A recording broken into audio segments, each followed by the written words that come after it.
जोंनि थाखाय थांनाय 20 जुनाव भारत सरकारनि सिङाव थानाय जि बिसायख'थि आय'ग बिथांमोना जि मोनसे खसरा माने रिडेलिमिटेसननि फोसावबाय लकसभा आरो बिधान सभा जोंनि थाखाय मोननै बिथिङाव जों लांनांगोन बेखौ जे मिक्स रिएक्सन बहाय जों बुंनांगोन क'क्राझारखौ बिथांमोना एसटिखौ बोखानो नागिरदोंमोन नाथाय एसटिखौ दोनफिनबाय बे जोंनि थाखाय रंजाथाव बाथ्रा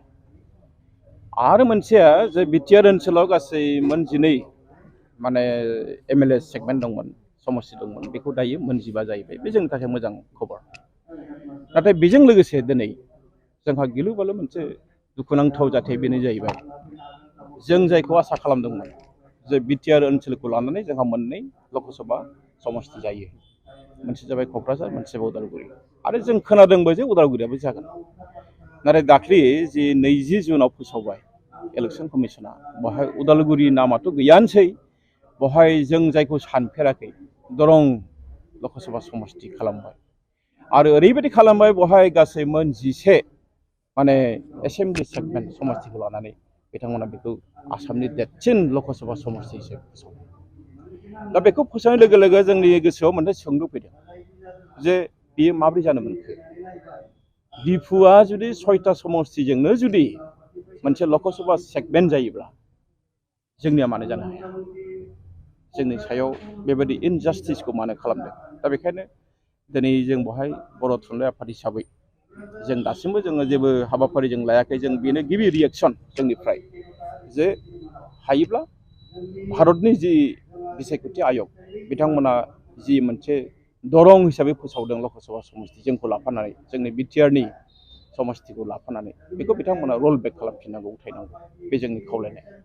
जुदि बेनि इयुन समाव जुदि जेबो लायाब्ला जोङो मिथिहोगोन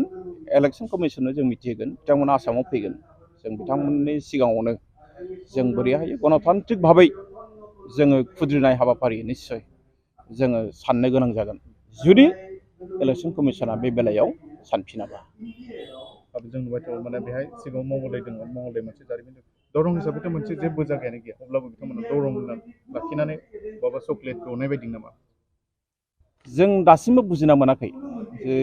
इलेक्सन कमिसनाथ' बेवहाय जोंनि साननायाव दिल्लीनिफ्राय बिथांमोना बाव फैनानै बे जायगायाव मा दं मा गैया बेखौथ' बोरै मिथिफैनो बेखायनो जों सानदों सोरनिबा आखाइ दं जे आरो बे आखाइ थानायनि आन्दोआव जे जोंखौ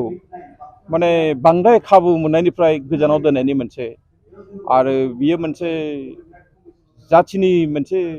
जि माइल खुन्थिया बेयावनो मोनसे आघात होनाय बायदि खालामनायनि मोनसे पलिसिखौ लानायखौ जों नुनो मोनदों बे जोंनि थाखाय बिराद आनफर्चुनेट रायजो राजानि खावलायनाया मा जोङो रायजो राजा बे बिथिङाव दिनैसिमबो आफादफोरनि सायाव बिराद फोथायो आफादफोरनि सायाव बिथांमोना नेनानै थायो आरो आफाद होननानै बुंबा जों दिनै बर' थुनलाइ आफाद बर' फरायसा आफाद बर' आइजो अनसाय आफाद दङ जोंनि गेजेराव हारिमु आफाद दङ फोरोंगिरि आफाद दङ बिथांमोननि सायाव गोबां नायो जों मा बुङो बिथांमोना खोनासङो दिनैबो दा बेखायनो रायजो राजा बिथांमोनखौ जोङो खावलायगोन